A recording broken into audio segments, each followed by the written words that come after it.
శ్రీమాత్రే నమ. జయ గురు దత్తాత్రేయ నమ. ఈ వీడియోలో మనం 2024 సంవత్సరం ఏప్రిల్ నెల మాస ఫలితాలు వృషభ రాశి వారికి ఏ విధంగా ఉండబోతున్నాయి అన్న విషయాన్ని మనం ఈ వీడియోలో పరిశీలిద్దాం. వృషభ రాశి వారికి ఏ పనైనా వాళ్ళు స్వయంగా చేసుకుంటేనే తప్ప వాళ్ళకి తృప్తి ఉండదు.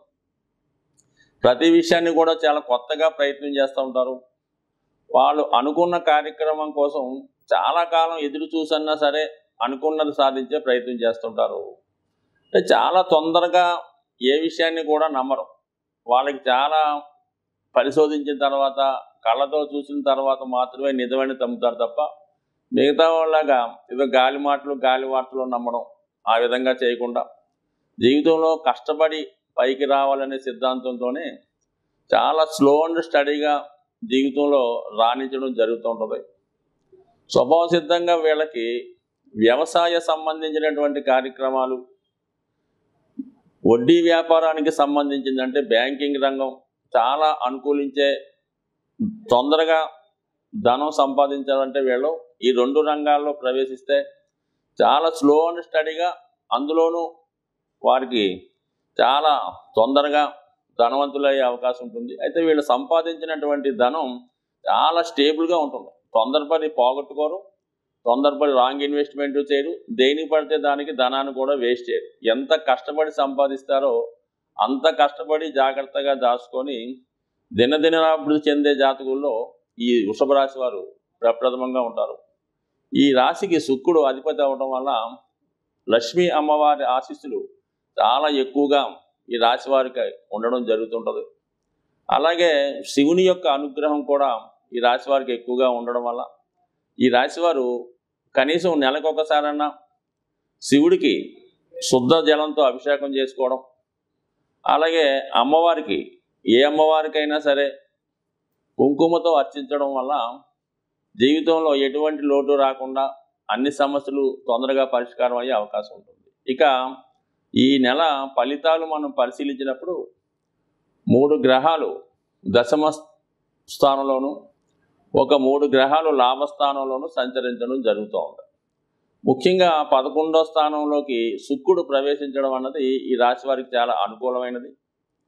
ఇక్కడ శుక్రుడు రాష్ట్రాధిపతిగా 11వ స్థానంలో సంచరించడం వల్ల ఈ రాశి వారికి మరి వాళ్ళు ఆశించినటువంటి కార్యక్రమాలు ఖచ్చితంగా ఈ నెలలో వచ్చే అవకాశం ఉంది. మరి రవి అక్కడ చతుర్థాధిపతిగా లాభస్థానంలో ఉండడం వల్ల ఇది ప్రభుత్వ ఉద్యోగాన్ని ఆశిస్తున్న వారికి, రాజకీయ పదవి ఆశిస్తున్న వారికి, ప్రభుత్వ పథకాలు మీకు అనుకూలంగా ఆశిస్తున్న వారికి చాలా అనుకూలమైనటువంటి సమయం. అంటే చతుర్థాధిపతి అలాగే రాష్ట్రాధిపతి కలవడం వల్ల కంప్లీట్గా మీకు లాభస్థానంలోకి రావడం వల్ల మీ యొక్క అనుకున్న ఆశయం నెరవేరే అవకాశం ఉంటుంది. అలాగే ఏంటంటే రుణ ప్రయత్నం ఏమన్నా మీరు ప్రభుత్వం ద్వారా మీరైనా రుణ ప్రయత్నం చేస్తుంటే, ఎందుకంటే షష్టాధిపతిగా ఉన్నటువంటి శుక్రుడు రవితో కలిసి లాభస్థానంలో ఉండడం, అందుకని ప్రభుత్వం ద్వారా మీకు రుణ సహకారం అందించే అవకాశం ఉంది. కాబట్టి ఈ విధంగా కూడా మీరు ప్రయత్నం చేయడం వల్ల మరి ఆర్థికపరమైనటువంటి అభివృద్ధి, ఇది రాహుతో కలిసి ఉండడం వల్ల విదేశ వ్యవహారాలు ఎక్కువగా కలిసి రావడం జరుగుతూ ఉంటుంది.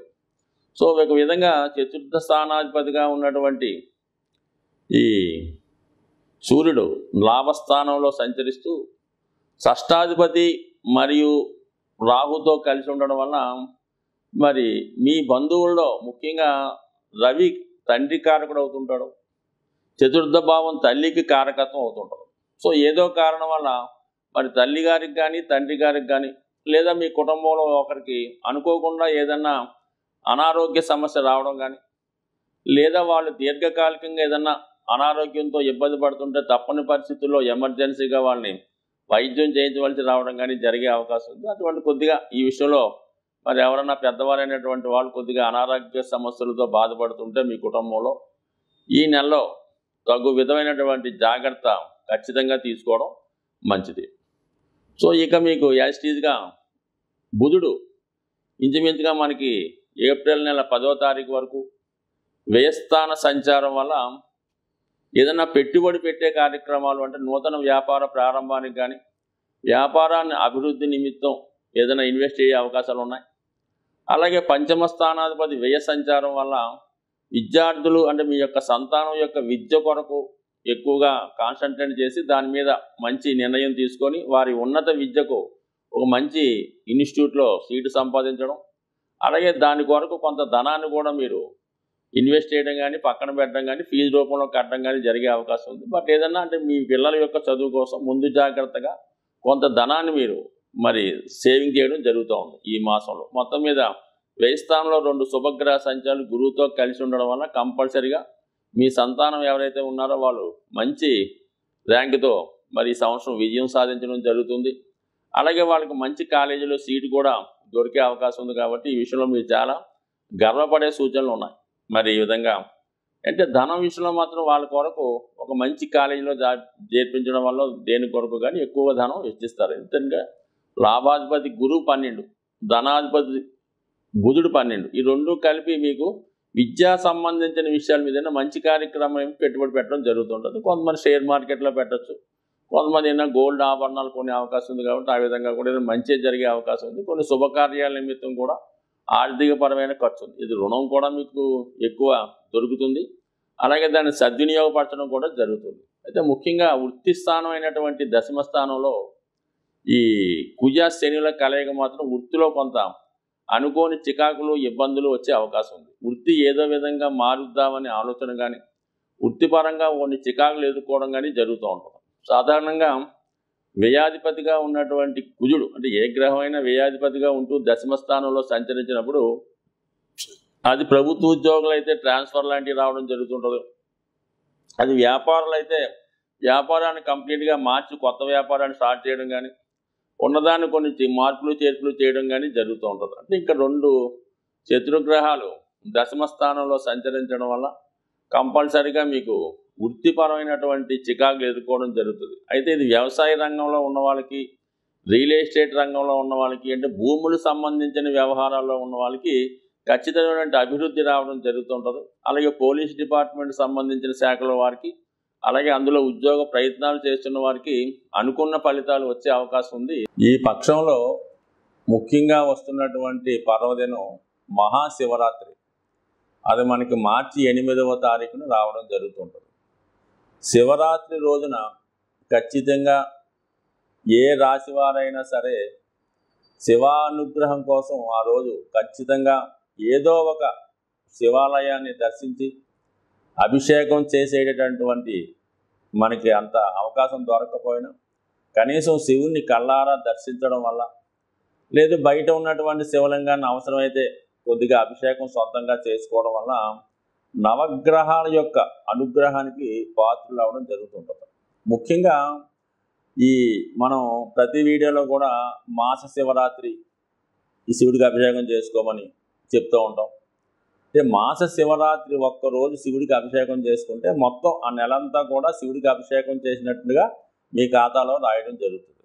అలాగే ఒక మహాశివరాత్రి రోజు మీరు అభిషేకం చేసుకున్న, శివుడిని దర్శించిన ఖచ్చితంగా సంవత్సరం మొత్తం ప్రతిరోజు అభిషేకం చేస్తే ఎంత ఫలితం వస్తుందో అంత ఫలితం మీకు ఈ మహాశివరాత్రి రోజు వచ్చే అవకాశం ఉంది. పైపెచ్చి మరి 8వ తారీఖున అంటే న్యూమరాలజీకి సంబంధం లేకపోయినా 8వ తారీఖు అన్నది శని భగవానుడికి ఇష్టమైన రోజు కాబట్టి సాధ్యమైనంత వరకు ద్వాదశ రాశుల వారు కూడా ఈ మహాశివరాత్రి రోజు వీలైతే జాగరం అంటే 7వ తారీఖు నైటు జాగరణ చేసి వేకువజామునే ఈ శివలింగాన్ని దర్శించుకోవడం, శివక్షేత్రాన్ని దర్శించడం వల్ల కంపల్సరీగా మీకు సాధ్యమైనంత వరకు ఆ రోజు నియమంగా ఉపవాసంగా అంటే మనం ఆ రోజు ఏం చేస్తే మొత్తం సంవత్సరం అంతా చేసినట్టు వస్తూ ఉంటుంది. కాబట్టి సాధ్యమైనంత వరకు ఆ రోజు నియమంగా ఉండడం, వీలైతే అభిషేకం చేసుకోవడం జరుగుతూ ఉంటుంది. సరే, ఆరోగ్యం కొరకు అభిషేకం చేసుకుందాం అనుకున్న వాళ్ళు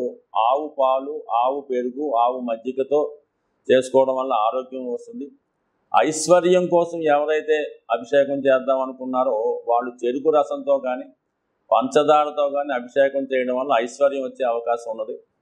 అలాగే మంచి కంఠం రావాలన్నా, వాక్చాతుర్యం రావాలన్నా, మంచి చదువు రావాలన్నా తేనెతో అభిషేకం చేసుకోవచ్చు. బట్ ఏదీ లేకపోతే శుద్ధ జలంతో అభిషేకం చేసుకోవచ్చు. అలాగే విభూతితో అభిషేకం చేయడం వల్ల మోక్షం పొందే అవకాశం ఉంది. బట్ ఏదైనా శివారాధన చేసుకోవడం వల్ల ప్రస్తుతం ఈ రాశిలో ద్వాదశ రాశుల వారికి ఉన్నటువంటి దోషాలు ఖచ్చితంగా పరిహారం అవుతాయి. ముఖ్యంగా ఎవరైతే ఏలినాటి శని, అష్టమ శని, అర్ధాష్టమ శనితో ఇబ్బంది పడుతున్నారో, లేదా రాహు యొక్క ప్రభావం, కేతు యొక్క ప్రభావం కూడా ఈ శివారాధన వల్ల వెళ్ళిపోయే అవకాశం ఉంది. అంటే సాధ్యమైనంత వరకు మరి మీనరాశిలో ఉన్నటువంటి రాహు ప్రభావం వల్ల తర్వాత చేద్దామనో, ఈ సంవత్సరం ఖాళీ లేదనో, జనం ఎక్కువ ఉన్నారనో మానేయకుండా అతి శ్రద్ధగా శివుణ్ణి పూజించడం, ఆ రోజు విధి విధానంగా నియమంగా ఉండడం, మీకు వీలుంటే ఆ రోజు ఈ శివాలయం దగ్గర ఉన్నటువంటి భక్తులకు కానీ, అనాథులకు కానీ కేవలం మంచినీళ్ళు, ఏదో ఒక తినుబండారమో, ఏదైనా ఫ్రూట్సో, వారికి ఎక్కువగా ఫ్రూట్స్ అయితే మంచిది, లేదంటే చంటి పిల్లల తల్లి పాలు కానీ, సాధ్యమైనంత వరకు ఒక 10 మంది కన్నా మీరు హెల్ప్ చేయగలిగితే జాతకంలో ఉన్నటువంటి గోచార రీత్యా వస్తున్నటువంటి సమస్త దోషాలు పోయే అవకాశం ఉంది. ఖచ్చితంగా ఈ నియమాన్ని పాటిస్తే సంవత్సరం అంతా కూడా ఆనందంగా ఉండాలని ఆశిస్తూ స్వస్తి.